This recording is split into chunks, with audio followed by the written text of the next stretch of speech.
Welcome, welcome, welcome. It is Saturday morning, so you know it's time for another live edition of The Extra Point. Pio Coulter in the house. Tasha T. Sizzle in the house. Good morning, beautiful. How goes it down in the DR? It goes. Your girl is sore, but hey, it's gonna pay off in the end. That's all I got to say.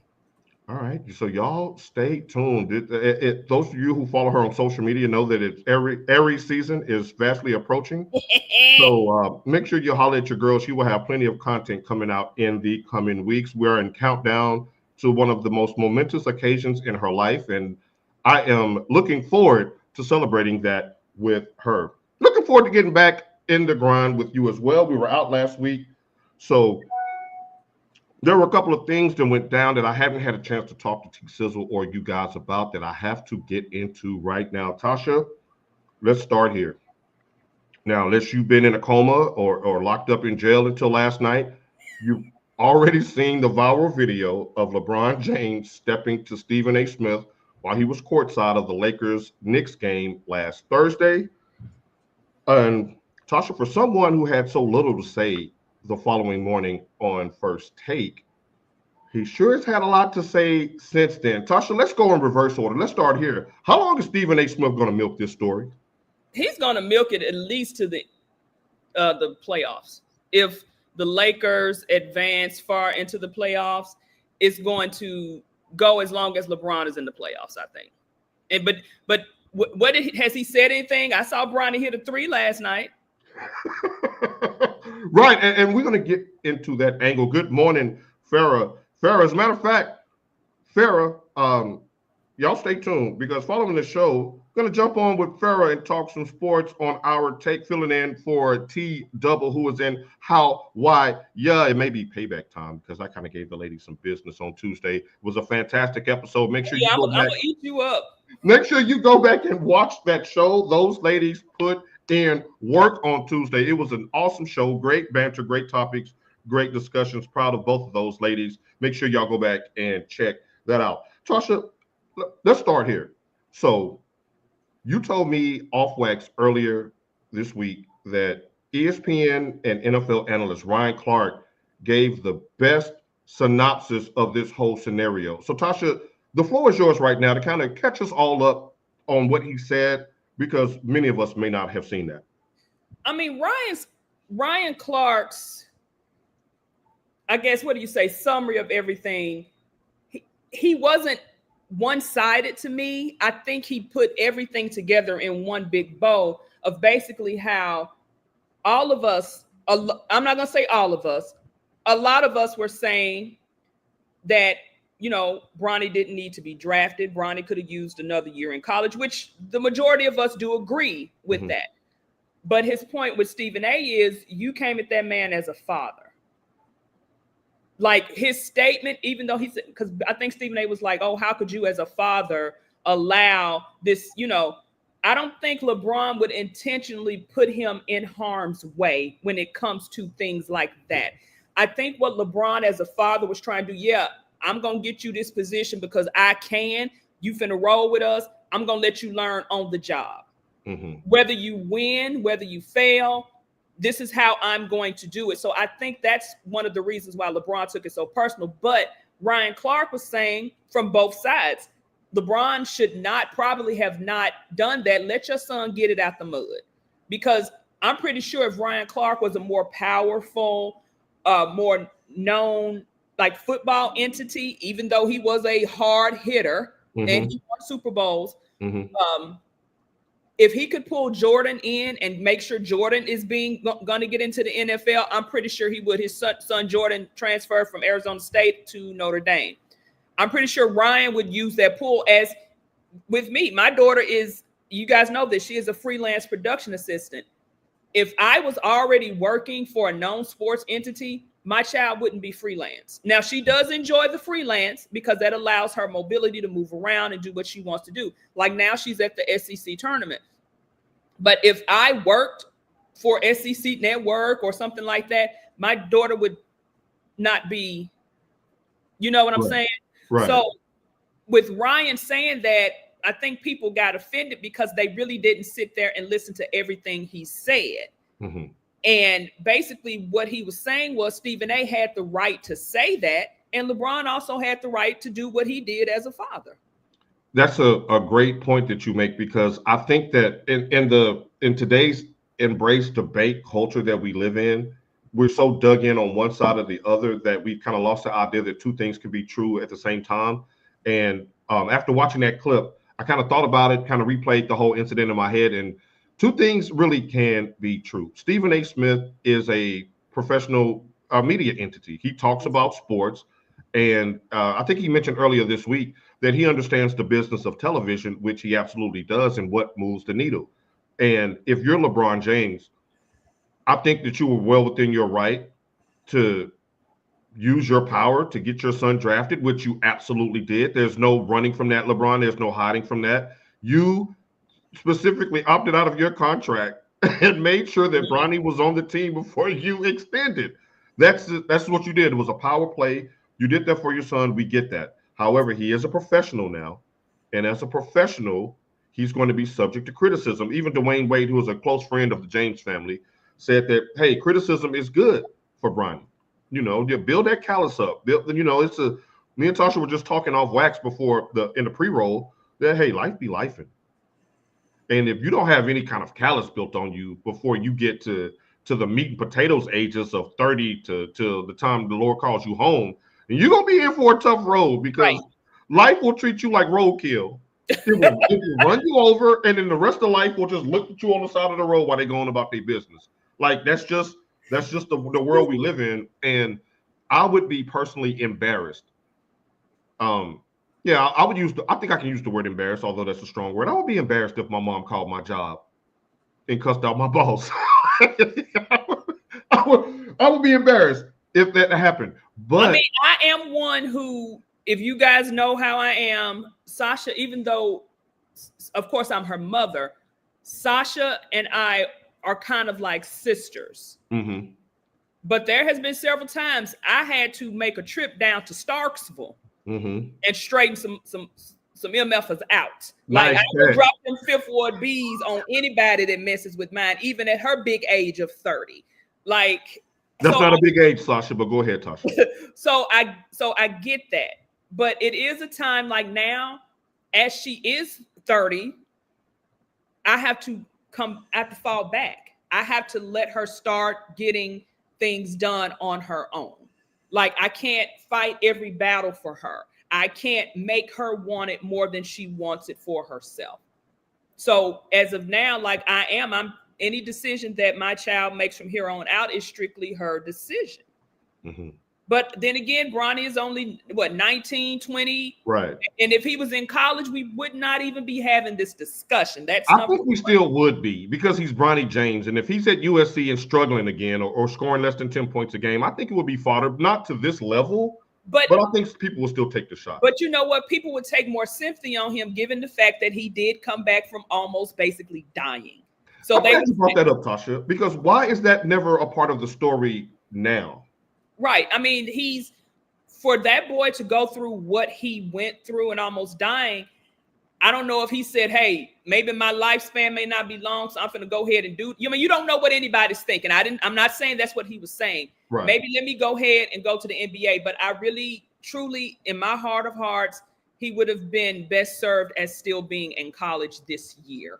And I think that's fair, and I think that that's within bounds. I don't think that's personal. I don't think that's malicious. I think that's a sports take. Now, Farrah, I can't wait to jump on your show this afternoon. But Tasha, you go off first, and then I'll follow you up. Farrah, my only thing about this is that's what Stephen A. wanted, because he wants everyone to know that he can get in contact with Rich. He can get in contact with Mav. He got all these contacts to get in touch with people. That would have been a bigger thing. Well, I talked to LeBron's people and we had this conversation. No, I'm glad LeBron did. He did it. It wasn't like LeBron said, okay, the game finished, let me go over here before the game started. That man did that in between quarters. That was called on site. He saw him sitting on the sideline with Craig David. What's his name? Curb Your Enthusiasm. What's his name? Larry David. he saw him sitting over there with people, and I think when he saw him, he said, "No, I'm finna walk up on this ninja now. Right.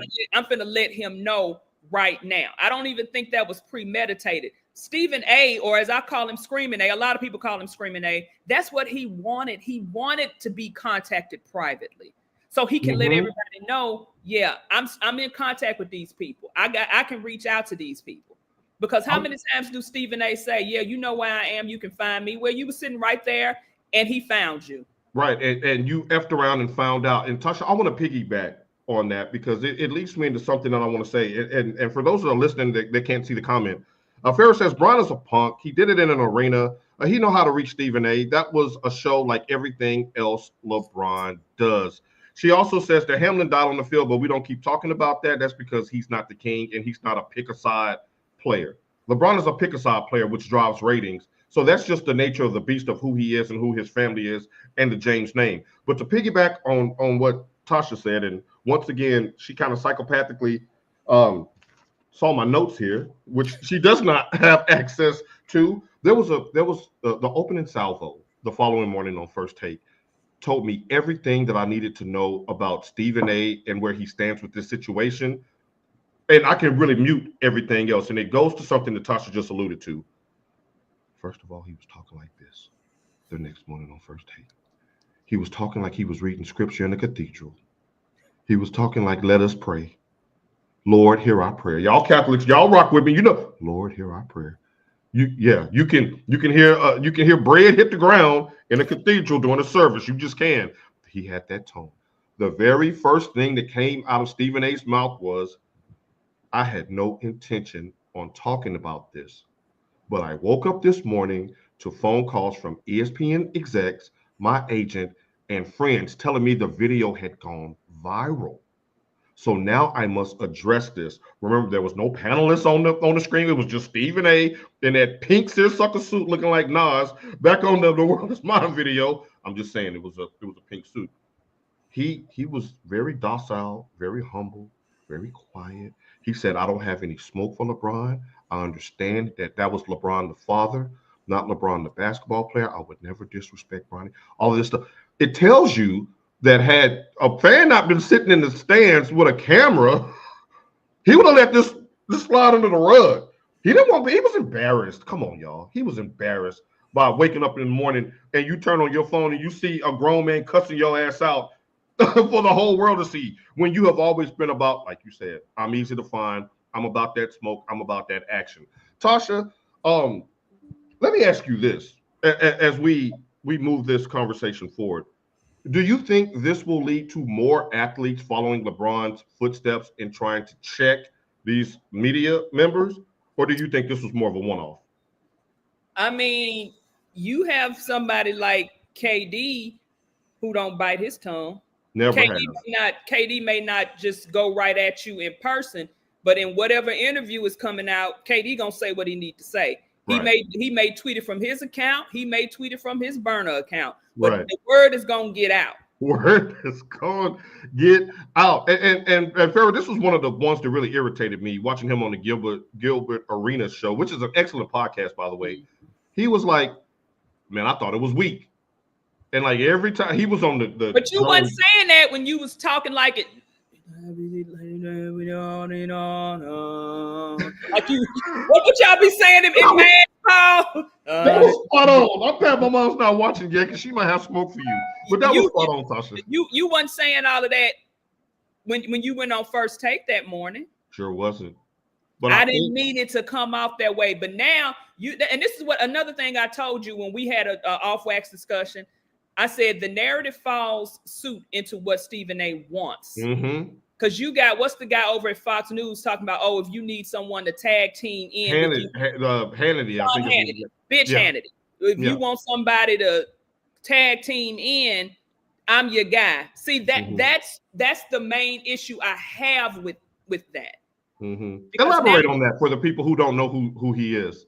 He is the biggest prick on Fox News. And yes, I do watch Fox News. And I tell people all the time, it would behoove you to watch Fox News. No matter how angry it makes you when you watch it, you need to know how these people are thinking.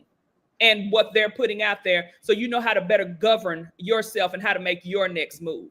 Yes. But he is a very big prick. He is one of those people that,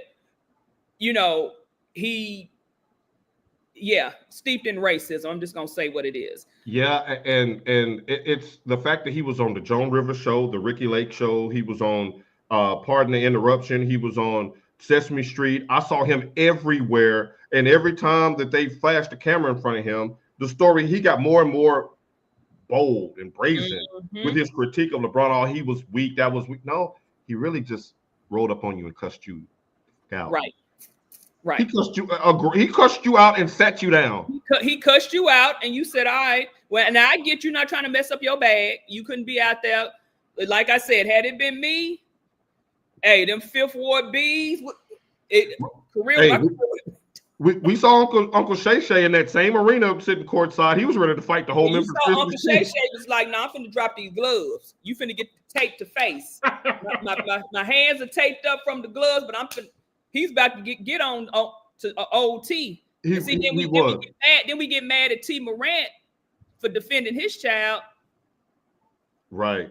It's one thing about that, something that Farrah did say earlier that I do agree with, when she said that everything is a show for LeBron James. I think here's another example where two things can be true. One, I think that Tasha is right that he saw an opportunity. He had reached a boiling point. And I think, two, LeBron understands the media just as much as, if not more than, Stephen A. Smith. There's no way you can have that type of confrontation in 2025 and not have that captured on video. Right. To where he can be just the innocent bystander in all of this while it kind of sits back and goes viral. Now, let's go to the human element before we move on to some Cowboys news. LeBron James has been in the league 22 years. And for all 22 of those years, Stephen A. Smith has been the main voice of the NBA covering the league. At first as a beat reporter, then Quite Frankly, and some of the other shows earlier with Skip, and then how First Take grew to what it is. When's the last time you ever saw LeBron James and Stephen A. Smith in the same room at the same time? When have you ever seen a sit-down interview with Stephen A. Smith? When have you ever seen them dap each other up or do the bro hug at the All-Star weekend, at the ESPYs? Anywhere. But he connected to LeBron. He got Mav and Rich's number.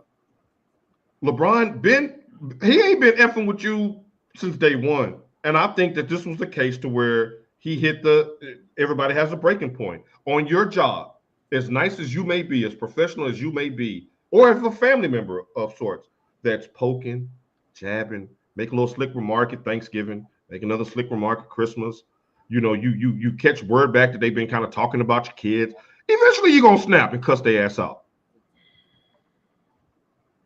I mean, I know I worked in HR, and I told the HR director when she called me and the lady in the office, she used to have one of them punching bags. Y'all know the back in the day with the sand at the bottom was Yeah. And she asked me what did I want to do, and the lady's name was Cindy, and she was a big old fat ass bitch, and I used to call her be nice, and I used to call her Cindy Swole, and I told her, I said, I really want to punch Cindy Swole in her face right now. I said it right there in that office, and she says, well, we're not going to do that, but you can punch this bag. So I know. Yeah. I know. I think we've all been pushed to a breaking point, but I think that something I asked you earlier, do you think that there'll be copycats that will roll up on media members? I think that this is more of a one-off, but I do think that people will maybe copycat Stephen A. and try to turn up the heat on these athletes to get into an engagement because you see the reward. Everybody wants you on their platform to talk about the exchange. So that's a quick way to get you up the algorithm. And it's all about the algorithm nowadays. So, I mean, it'll be interesting to see. But next time it might get physical. Like somebody might actually get yoked up. And you know who I can see doing that? Who? Westbrook. I can see him putting his hands on somebody in the third, fourth quarter. One of these days soon, and Stephen A. will probably still be dragging this, so we may have the opportunity to do it. We might do the top T-Sizzles top 5 F around and found out all-stars in sports. Russell Westbrook is not going to play with you. Now, speaking of not playing, Oh boy. Let's go up the street here in Frisco, where the star resides, here in the great state of Texas. Ladies and gentlemen, DeMarcus Lawrence, after 11 seasons, has officially left the Dallas Cowboys. But boy, oh boy, did he not leave quietly. Now, when his first interview with the Seattle Seahawks beat reporter, DeMarcus Lawrence says, and I'm going to try to quote this. He says that he chose to leave because he knew that the Cowboys would never win a Super Bowl. Okay, all right. Now, Michael Parsons, who's never at a loss for words, decided to fire back, saying, "This is what rejection and envy looks like. This is some clown-ish." To which DeMarcus Lawrence quickly barbed back, "Calling me a clown won't change the fact that I told the truth. Maybe if you spent less time tweeting and more time winning, I wouldn't have left." Tasha, there's a lot to unpack here. Let's start with your overall thoughts on that exchange. Well, first of all, the Cowboys didn't even offer him an extension. Let's just start there. They didn't offer him a contract. So it wasn't like he was like, yeah, I'm up out of here because I'm winning. But with that being said, I'm pretty sure he was happy to leave and go to a culture that he probably felt like wants to win. In the beginning, I was like, they setting Sam Bradford up. But look at what they have since done within the last 24 hours. They got one, as you like to call, Hall and Oates. They signed him next to line up next to Jackson Smith Enigma. I mean, Jackson. Y'all know the boy's name. I said Enigma. They Seattle may be trying to do something. Everybody is making moves, and I'm digressing here for a second. Go ahead. It look a little bleak for my Niners. Oh, I was saving them for next week where we can really sink our teeth into them. Yeah. It looked a little bleak. I mean, we as much as people talk about Debo was very useful in my opinion, and he served a very good purpose when he's with the organization. Some of the other people they're letting go, it's neither here nor there.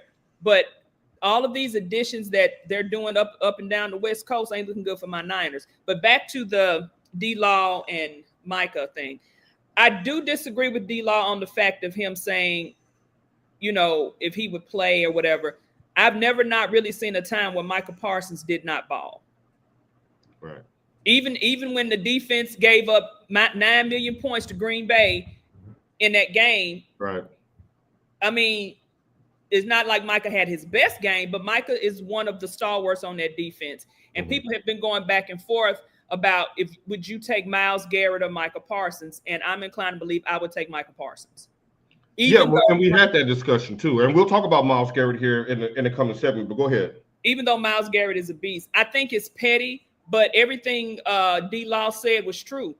I don't think the Cowboys are going to win any type of Super Bowl. And I can finally admit I'm coming up off that narcotic. I have been rooting in the closet for the Cowboys for the past 3 seasons. Every time I would get on here, I would say, I'm going to go with the Cowboys. And they always let me down.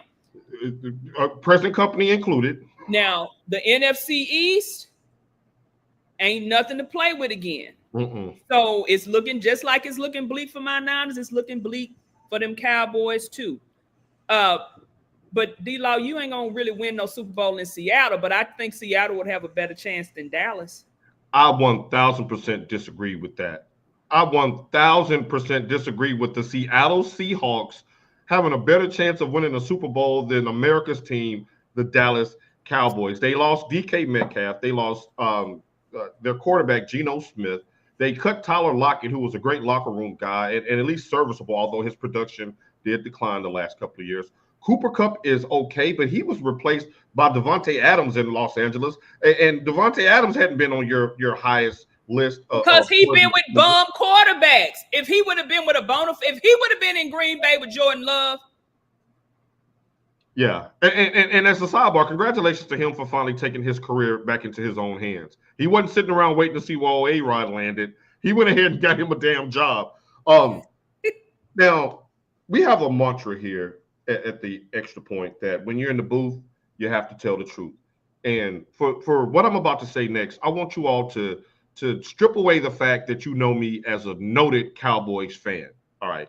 Look at me as a Martian that fell out of the sky and that just happened to get his hands on a phone and got on Al Gore's internet.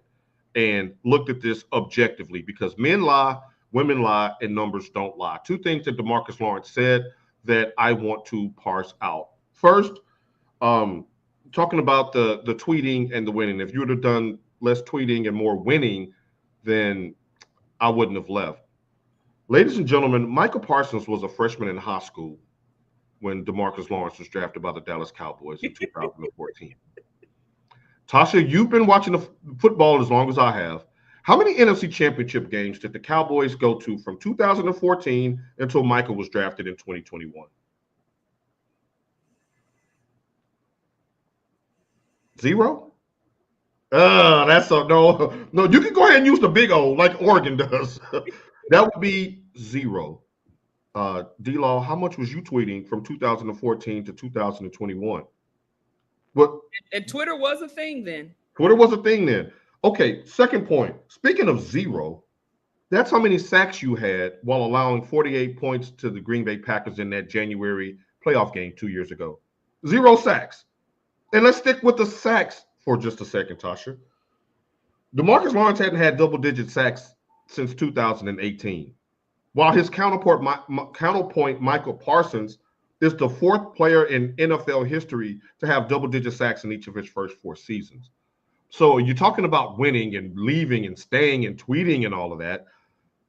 I need you to be accountable for your part that you played in the Dallas defense not getting it done. It sounds to me like you're trying to put it on Micah Parsons was so unfocused on winning that he let the ball drop, and that because of that, y'all won't be a championship level team, so you had to leave. When I just laid out the stats that you've done worse than Micah Parsons, to that you say what, Tasha? But this is the thing too. I think when the interviewer was interviewing D-Law, I think the way it was kind of interpreted, like when he said it, I don't necessarily think he meant it like in a negative connotation. But really? Just, if somebody asks you that question and you say it. So as a current Cowboy player who wants to get a bag, you're going to go up and defend your organization, because as of now, he's still a Cowboy. Don't say as of now. That's hurtful. No, because he's not, he still has. Right. I'm just saying, you just gave me PTSD with that. But I found this as I was scrolling through Twitter. Mm-hmm. Jordan Lewis tweeted out, "Go Blue. Go Blue. Highest rated slot coverage grade, and all we did was match and man." Now, him tweeting that kind of got people in a firestorm. It's like, oh, so now you want to take shots too? Are you just like D-Law? He said, "I'm sorry, y'all. This is about a decade of frustration. I'm done." And didn't he go sign with the Dolphins? No, he's in Jacksonville. Oh, Jacksonville. That's right. Wrong city, right state. Then he said, "I talked about the negotiations of my previous contracts. Nothing about what I said was a shot. It's the nature of business. I had a better market because I fought so hard for the organization. Clickbait is ruining player-fan relations." And I think when D-Law, when you asked him that, he was speaking basically, hey, I don't think we're going to win no champ. I got to bet you whatever. And the clip, like I said, when I first heard it, I didn't see it that way. But then when I started seeing Micah Parsons' response, I went back and I watched it again, and I said, okay, I can see how he may have thought that's what D-Law. But then again, you're going to go back and forth. Ain't nobody going to back down. When Michael tweeted what he tweeted, D-Law tweeted what he tweeted. It's just a back and forth at this point. So now it's like you're putting them up against each other. Right. And good morning, Antonio Brooks. Yeah, the numbers don't lie with that. And speaking of numbers, I think to Tasha's opening salvo, which is a great point, it really wasn't about winning. If Dallas would have offered him the same contract that Seattle offered him, with 3 years, $40 million, he would be a Dallas Cowboy right now. He already said that his family's here. He loves it here. He's going to live here. But I just take umbrage with the fact that it sounded like you left the door open to interpret that the culture of winning lies at the feet of Micah Parsons when you're an 11-year veteran and you had been on the team long before him, and your numbers have declined dramatically. And yes, you only played 4 games last year, But before the 3 years prior to that, 17 games, 17 games, 16 games, no double-digit sacks. What's the deal, D-Law? And then you have a young cat that comes in and he kind of takes over the leadership role. And now it's a young man's game in the NFL. They're going to put the money in his hands while you had to fight, scratch, claw with Steven and Jerry to get your last extension. So we understand that you probably can have some personal animus towards Micah Parsons, but be that as it may, Cowboys ain't winning no championship no time soon. That hurts me. Like I said, I don't really see either one of them as winning a championship. Like you go there, you want to take that particular shot or take that particular stance. That to me, that was just being petty because good damn well, only people that I think would have a chance would be Philadelphia, Kansas City, who I hate, and Buffalo. Those are the only three teams right now that I would say had a chance at winning the Super Bowl. So even Washington with the moves they made, you're not giving them that title? Only reason I'm not is because now I'm not wishing ill on the boy, but sometimes rookie quarterbacks, they may have that sophomore decline. Mm-hmm. So I want Jaden Daniels to keep out there playing black sunshine boy ball, but the records kind of show that tends to happen a little bit. So I can't really be in on the Commanders, going to the Super Bowl.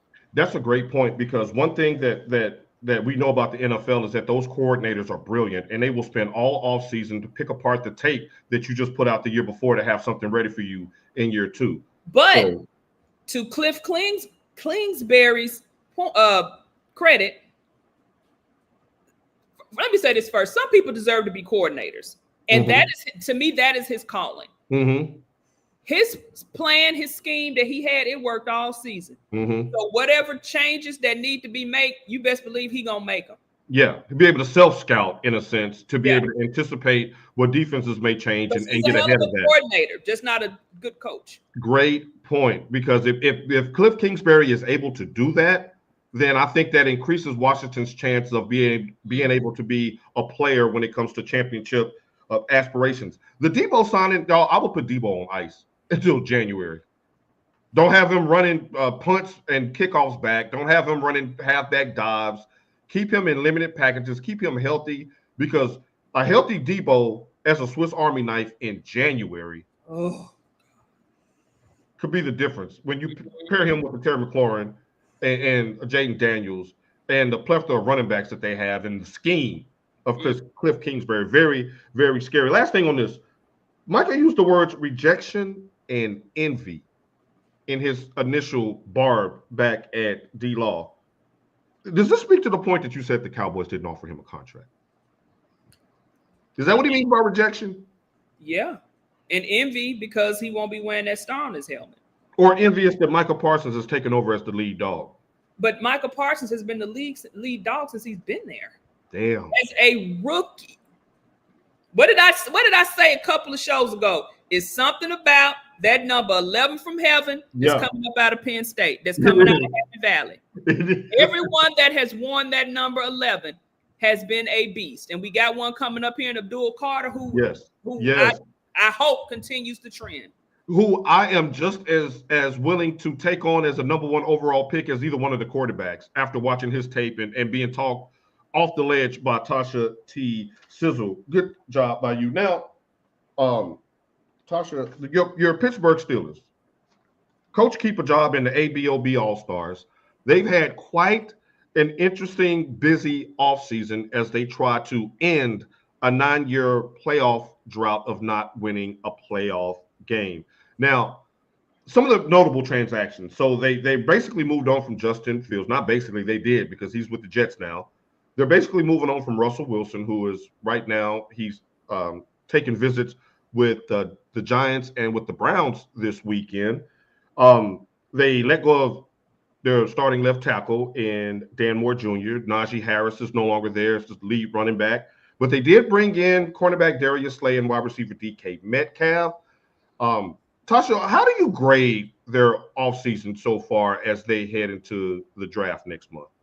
And I hate to say this, I'm giving them an F simply because y'all re-signed Mason Rudolph. I don't know what's going on with Coach Keep a Job. How are you going to give all these nice. First, you give these nice little presses. You got big play Slay. You got DK Metcalf. Hopefully, him and Pickens can coexist and not fight over who's gonna wear the number 14. Good point. You got the defense. I don't know if they're going to try to build a line through the draft, the offensive line through the draft. But when you have all of these, it's like you got all these diamonds laid out. And instead of setting it in 14 karat gold or platinum, you set them diamonds in steel, in just a regular cheap metal. Hey, in the Steel City, y'all see what she did there? Y'all need to keep up. She's cooking right now. She's cooking. That's what they're doing by re-signing Mason Rudolph. And this wasn't a 1-year deal. This is a 2-year deal, $8 million. So it looks like he's going to be around. And then y'all plan on, at this point, possibly making Russell Wilson the backup quarterback. To who? To Mason Rudolph? That's what they were saying. If you're signing him, is that possibly moving Russell to the second string? Why would you even do that? When has Mason Rudolph proven to be any type of decent quarterback? Even with his first stint at the Steelers, after he got knocked upside the damn head. I didn't say the N word. I digress. When he was in Tennessee, what was he doing? Nothing. Not a damn thing in Tennessee. He was so bad that they put Will Levis back in. That lets you know how bad he was. He couldn't beat out Pickett. And Pickett done been with 3 teams in 3 years. But y'all decide as an organization to bring this man back? Right. Over Justin Fields. Did you think first of all, let's start here. Did they make a mistake by letting Justin Fields walk? That's A. And B, why are teams giving up on him so quickly, in your opinion? For whatever reason, they think he can't throw. I didn't see a problem with him throwing. I didn't see a problem with him throwing. He didn't seem like he couldn't throw when he was at FIU. Yeah. He had some decent games there. He had some decent games, but I think the issue is they believe that this boy, for whatever reason, cannot throw the ball.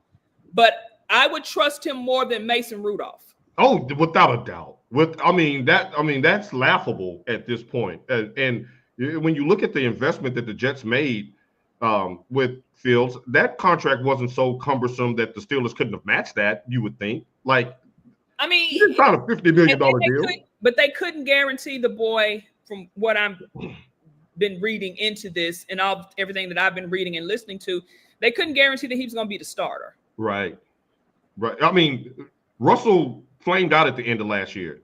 Which you could have put Fields in, and I think he would have made a difference. It would maybe gave a shot in the arm to an offense that had totally fallen off a cliff the last month. They put him in too late in scenarios where he was basically not set up to win. And that is the one time where I will put that on Coach Keep a Job, because you're the head coach and you're supposed to make those decisions. Now, speaking of Coach Keep a Job, and Antonio agrees with you, he says a big F. Y'all, I thought pairing Big Play Slay and Michael Porter Jr., not Michael Porter Jr., like the other Porter Jr., that's a basketball player. Yeah, but what's the name, son? Yeah, Joey. Yeah, Joey Porter Jr., that's a great tandem on the outside. And you mix that with DK Metcalf and Pickett. But like I said. But a quarterback, though, you're going to need a strong veteran leader quarterback to harness those two receivers, because both of them will take plays off. Both of them will get disinterested if they're not engaged early in the offense. There's only one ball in Pittsburgh. It's not the Killer Bees from the Ben Roethlisberger days where they would just air that thing out. That's not the style of play of Arthur Smith, the offensive coordinator, and that's not the mindset of Coach Keep a Job, Mike Tomlin, old SpongeBob shoes. Tasha, speaking of Coach Tomlin, I said Coach Tomlin, all right? Speaking of Coach Tomlin, Shannon Sharp went scorched earth on him earlier this week on First Take, saying, you can't keep getting by with, I'm not having a losing season. Do you agree with that, Tasha? Is that unfair criticism? It's getting to that point. Again, y'all know I'm going to tell the truth in the booth. Yeah. I call a spade a spade. Don't take it that way. When I said my Niners was going to be ass last year, when did I call it? I called it at week 6. It was week 5 or 6 when I told you my Niners weren't going to be any good that season. I'm calling it now. I don't think they're going to be good this season. Coach, keep a job, bruh. You out there on thin ice. Tanya Hardin and the little girl that hit the girl upside the head with the baton. They waiting for you, bruh. They waiting to take you out. You gon' what did what's his name say in Purple Rain? You better kick ass tonight. Right. What did he tell Prince before Prince went out there and sung Purple Rain and tore the house down? Yeah. My favorite line from that movie is, "We got 3 acts, we don't need 4. So one of you got to go." I love that. This is a digress. I love that line. Now, I'm glad to see Tasha finally coming over to my side on this, because I've been saying all year that Mike Tomlin, if the standard is the standard, you're looking like the black Jeff Fisher right now. Old 50-50 himself. You like we can't keep, regardless of your quarterback play, because that's a part of your front office and you're a part of that front office. You're the coach. You're the face of the franchise. You were the face of the franchise even when Ben Roethlisberger was there. So, like, everything goes through you, Coach Tomlin. Why can't you get a damn quarterback? Like, why can't you evolve this offense? Why is it so difficult for them to get a decent quarterback? Again, Bathroom Ben was an anomaly. They let Bathroom Ben go out there and if y'all just Google, you said lock the door, Larry. Just Google it. He was a gunslinger. He was. And that's when I really started rooting so hard for him, because I said they out here letting this boy play. Yeah. Big killer bees with Brown and Le'Veon Bell and Juju, a young Juju Smith-Schuster that was playing opposite of Antonio Brown. They were fun to watch. But I don't know. It's their quarterbacking and their offensive line is going to be the end of his career. Now, you got to choose wisely, Coach Tomlin. This time around. Mason Rudolph may fool us. Who? Maybe he gonna go watch some film and say, hey, that one kid down there in DC, that ninja in DC, he living by YOLO. Maybe if I just throw some YOLO balls up. YOLO is you only lose once. Because after one game, I've seen enough. Like with the Tennessee Titans, you had an incumbent starting quarterback in Will Levis who was literally losing your team games. In comes Mason Rudolph, and the team looked exactly the same. That was all I needed to see. I didn't give a damn if we signed Snuffleupagus off the street. Anybody but Mason Rudolph. If you're in a situation, you just had them long eyelashes. Mike Tomlin, you haven't won a playoff game since 2016. That's some Cowboys stuff. The Cowboys have more playoff wins since then. But the Cowboys get all the smoke. I'm going to digress on that. Mike Tomlin, let me just say this. Being black ain't enough no more, man.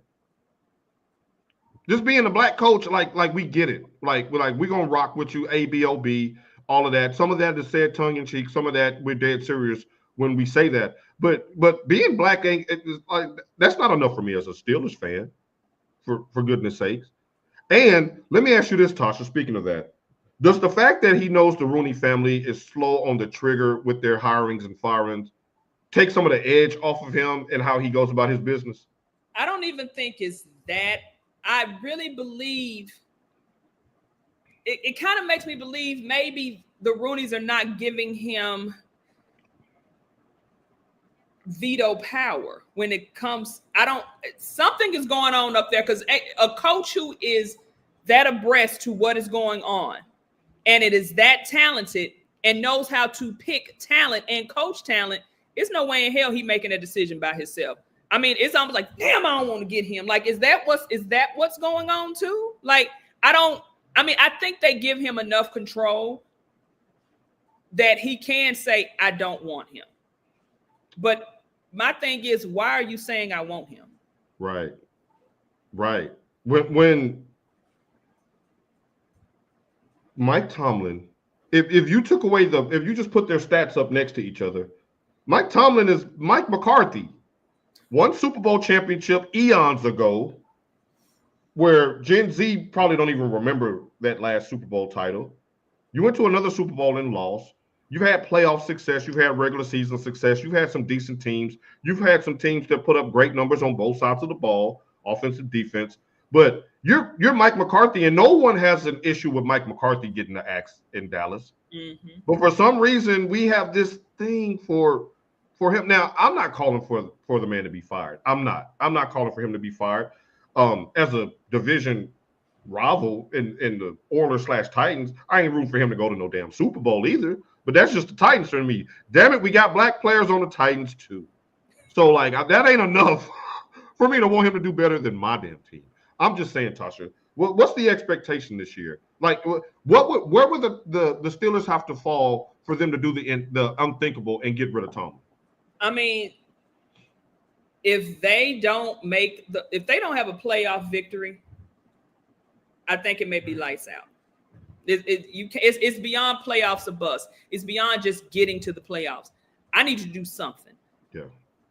And he's not, as much as I love Coach. I stab somebody over Coach Tomlin. All right, Ray Lewis in the white suit.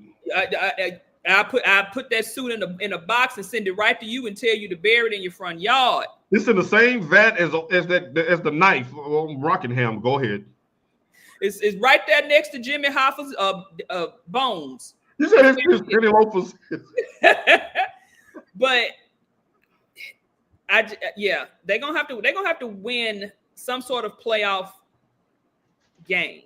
Mm-hmm. I mean, old Beijing himself, Ryan Day, they was calling for his job until he won the national championship. You mean the one that Will Johnson just called tainted? Because they play a lot of teams and not just 4? No, well, because they didn't win the Big Ten.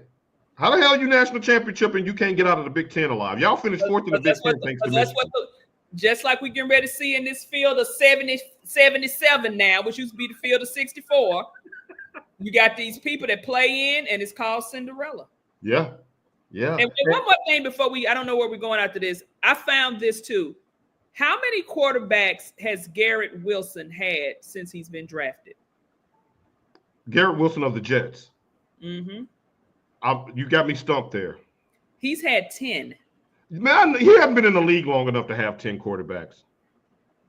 Chris, from 2022 alone, he had Chris Streveler, I don't know who that is, Flacco, Mike White, and Zach Wilson. Okay, I remember that. In 2003, Tim Boyle, Trevor Siemian, who I don't even know how he's still in the league, and Zach Wilson again. 2024, he had old Lyron Rodgers, and this year he has Justin Fields. That man has had 10 quarterbacks. So he's the modern day DeAndre Hopkins, is what you're saying. But all with one team. Speaking of one team, and a great segue, Tasha T. Sizzle, there has been a serious about face with one of the star players in the NFL who's on a bag of bones team in Myles Garrett. A few weeks ago, Myles Garrett requested a trade because, like DeMarcus Lawrence, he said he will never win a championship in the city of Cleveland. Well, now he's the highest paid non-quarterback in NFL history, inking a 4-year, $160 million deal, $40 million a year, a no trade clause, and $122 in guaranteed money. Myles Garrett says that the contract was not about money, it was about winning. Are you calling cap on that, Tasha T. Sizzle? I'm going to show y'all this, and I had no idea that my response to somebody's tweet about this would have garnered me 11,000 views. Somebody put on there, Myles Garrett, I'm at the point of my career where I want to win. I'm thinking about my legacy. And the Browns said, do you need some money? Was he I'm in a bind, Nate? Is that what he said? No, that's if you saw The Best Man Holiday. And when what's his name? Tay Diggs' character was going broke. They didn't really have money. And old Maine himself was like, do you need some money? So I replied to that with laughing emojis, and I'm screaming. That one tweet got 11,000 views. My one reply to that tweet that somebody made. Are you saying that those people are in agreement? Like, so where do you fall on this? What were they? What was the reaction? It was about the money. Because if you wanted to win, the money wouldn't make a difference. Mm-hmm. You already know that you are in a situation where you're not going to win. Cleveland isn't going to win anything. They're worse than Seattle. That's why they was like, "Oh, I want to do this," and that's why their response was the Cleveland Browns organization was looking at him and said, "Do you need some money?" And yeah, he needed some money. If I'm not gonna win, if I'm gonna be sitting here in misery up here in the Mistake by the Lake, it's cold, it's snowy, y'all gonna have to pay me. Right. Tasha, does this, because for one, to just digress for just a second and back up, what team in the NFL wouldn't have paid him that contract on a trade, signing trade? It's not a team out there that I can't think of that wouldn't pay him that. I was on record as saying, because no. I was on record as saying that I didn't mind the Cowboys trading for him and paying him that money over Micah. I didn't have a problem with that because of his production and his durability. I didn't have a problem with the Cowboys. Yeah, because he doesn't miss games and he's always productive. Now, like I said, in some games you can tell he's like, man, F this. Right. It gets hard up there in the Mistake by the Lake late in the season when you're out of the playoffs. It's kind of hard to come off that line of scrimmage with such veracity when you know that you 10 games out of the 7th spot. But it's like every year you hear his name as in contention as being some sort of defensive player of the year or defensive stalwart. You hear his name. His name is mentioned every year. Could this be, because I don't think it will be a Hall of Fame knock on him if he continues to produce over the next 5-6 years like he's been doing. But do you think, as far as how we have GOAT debates in basketball, when we talk about the legends of the game, him choosing money over winning, will that be a knock on him if it comes down to a tiebreaker with another player?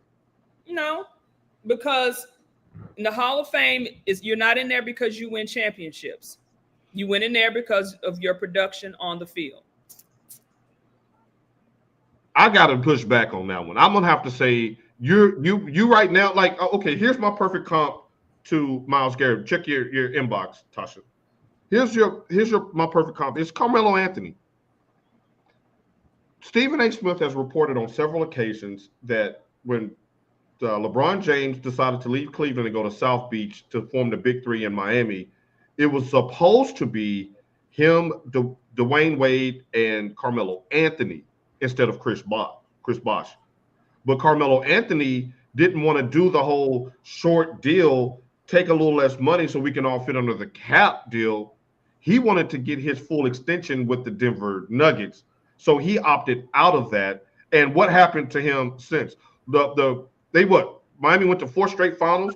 Chris Bosh has 2 rings now, and Carmelo has 0. He wound up working his way out of Denver to New York and still didn't win a championship because he chose money over winning. It's different because Carmelo was never getting the respect before. You remember how he always was getting slighted to go to all-star games and everything like that. Myles Garrett has never been slighted. Myles Garrett has always produced. And if you want to say, oh, he chose money over championships, so we putting everybody in the Hall of Fame who got a ring. Because you know who got as many rings as Aaron Rodgers?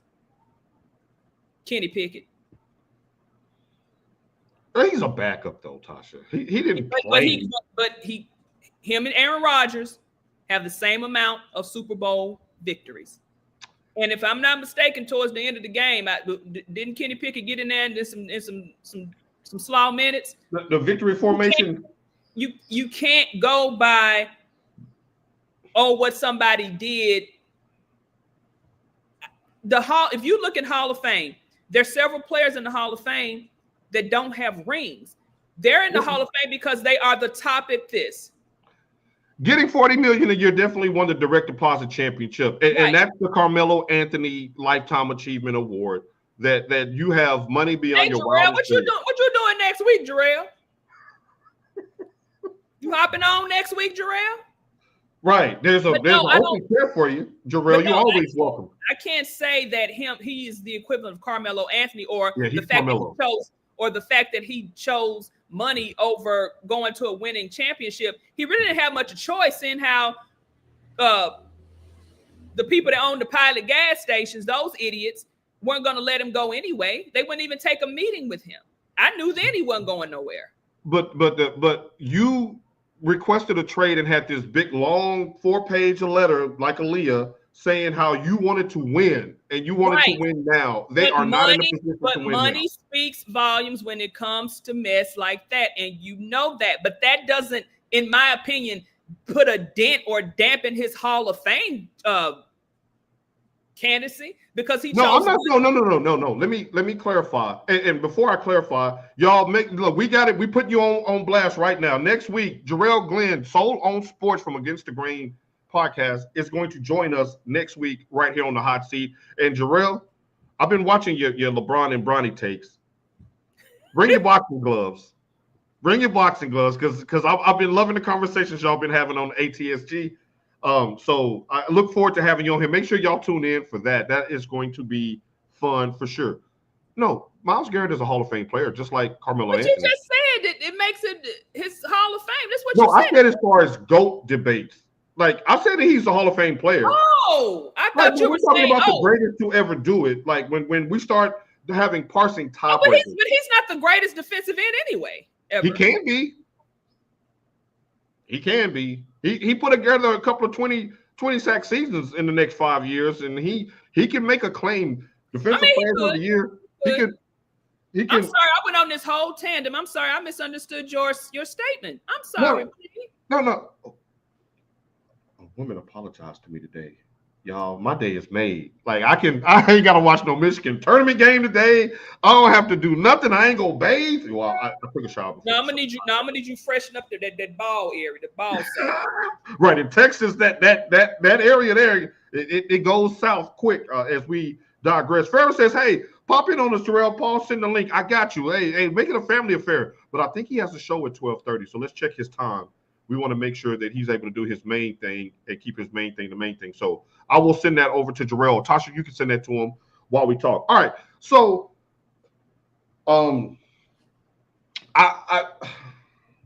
Carmelo Anthony, Tasha, I'm like, Please, I cannot because Carmelo was never getting respected. Myles Garrett has never not been respected until now, because your whole premise of putting the team on blast was because, and Tasha, you know how much of a shit show this organization is. But Carmelo ain't never said, I want to win a championship. So you can't keep comparing them. Carmelo has always let us know that it was about the money. And probably because he got all these outside damn kids he got to pay for too.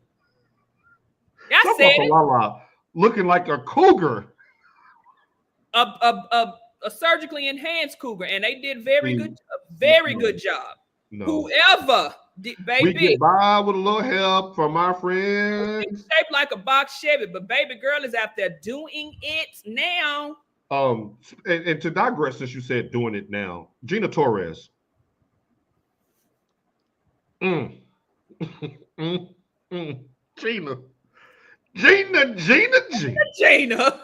If y'all don't know who Gina Torres is, do you remember Jessica from Suits? It's Lawrence Fishburne's wife, which I did not know that until recently. Yes. She was on the Jennifer Hudson show, and no, I don't watch the show because it comes on while I'm at work. But I get the reels of the people who do the little walk down the aisle things, and the people are chanting. I think they call it the spirit line. Mm-hmm. Gina Torres went down that line 2 days ago. I got it saved on my phone. He is the epitome of black, don't crack, beauty, grace, elegance, at sophistication. 55 years old. How much? She's 55. She's still older than me, so that can count as a cougar. I will never disrespect a home, a house, or anything like that. But Gina Torres, y'all. Tasha, you on your Gina Torres tour.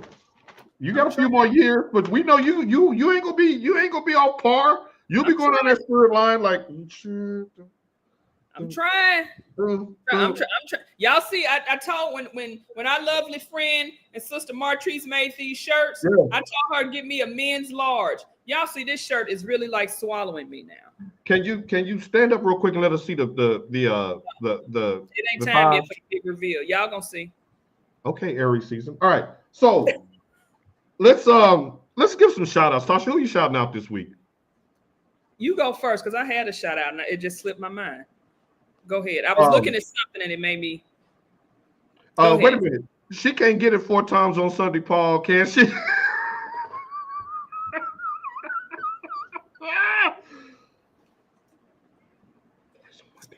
I'm Not the two fingers. going to give a shout out to Eddie George, who has after putting the Tennessee State Tigers back into a good place with their football program, co-champions of the conference and the playoff berth. He has moved on to take the head coaching job at Bowling Green, and I want to give him a shout out for that. And while I do that, I don't want to hear a damn word out of Tasha T. Sizzle on Eddie George, her being happy for Eddie George for this move.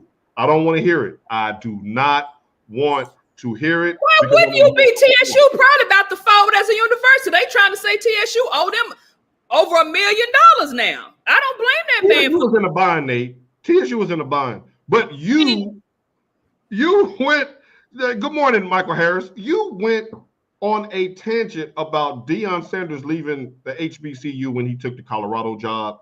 So I want you to keep that same smoke. No, I said Deion left at a time when he had Jackson State uplifting and the culture of HBCU altogether. He won the Southern Heritage Classic, but that's neither here nor there. He left at the height of that.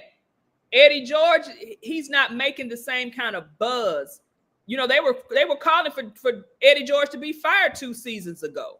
That was fair, but it was. And then they had a good season this last year. They went to the playoffs and everything, right.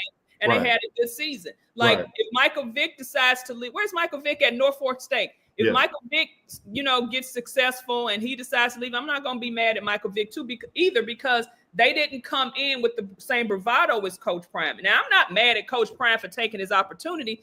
I just thought that it was a disservice to HBCU and the culture that he left at the height. But then again, when do you leave? You can't leave when the stock is low. Now, I'm glad that Michael Harris is here, and I want to put his face up here while I say this.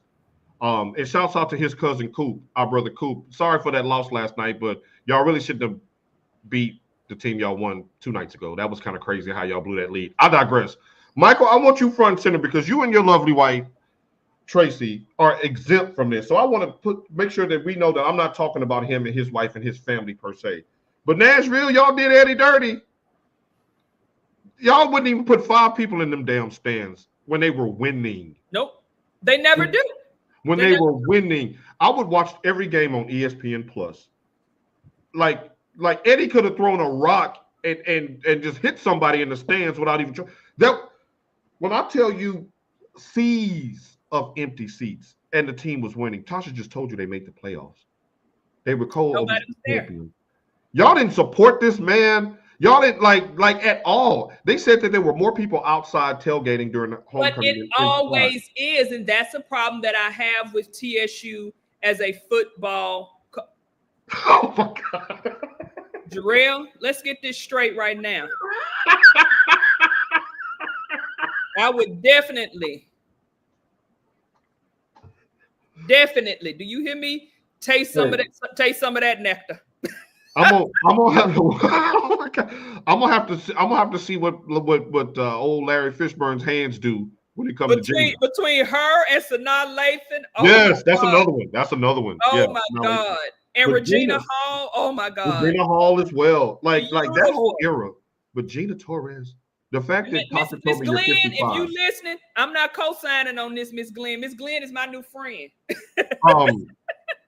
But Jarrell as your brother.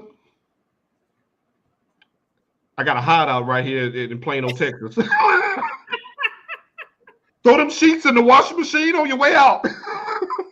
I got you, player. Just throw the sheets in the washing machine is my only request. All right. As we digress. That's the issue I have with TSU football culture overall. They do not support. When the band makes up the majority of the people in the stands, and then the majority of the people that are in the stands are sitting next to the band, right, and not paying attention, but yet you go outside and everyone is sitting outside having a party.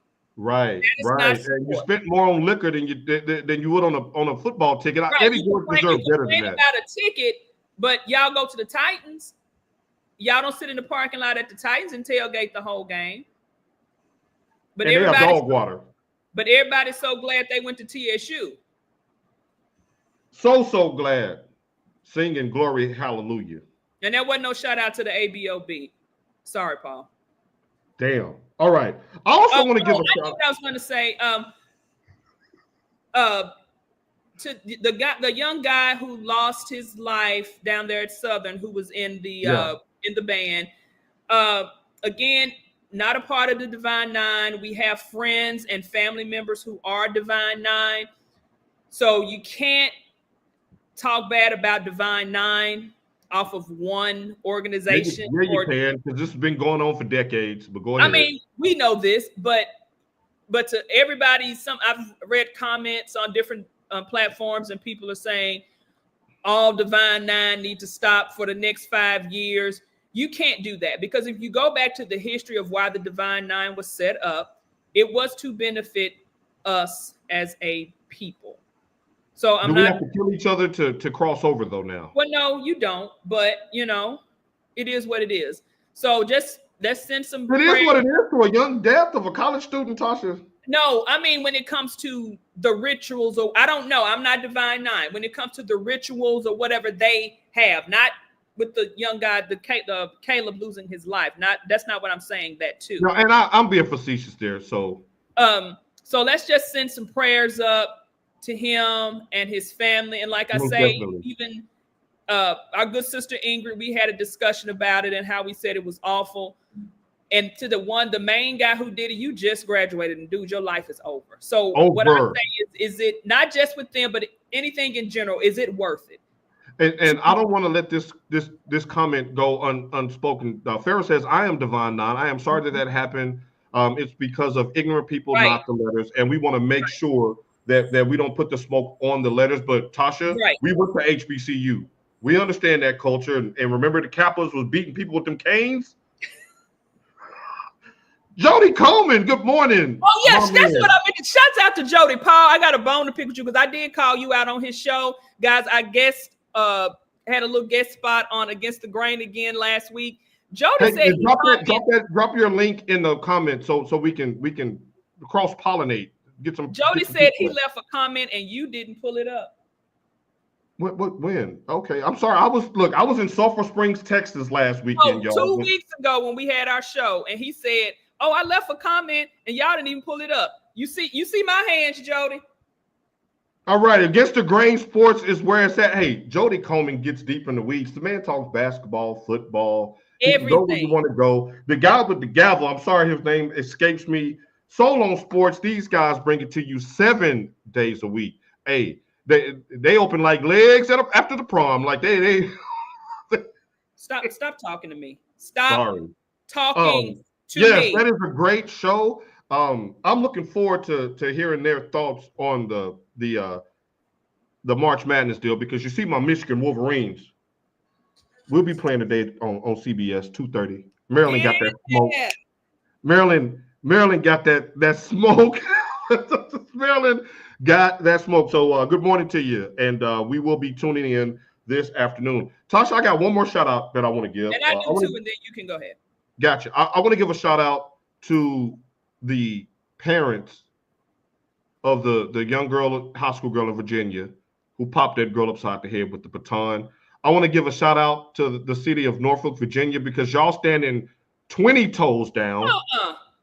Y'all standing 20 toes down on the foolishness. Wait a minute. Jody. Wait a minute. Hold on. Jody? No, we done forgave you, bruh.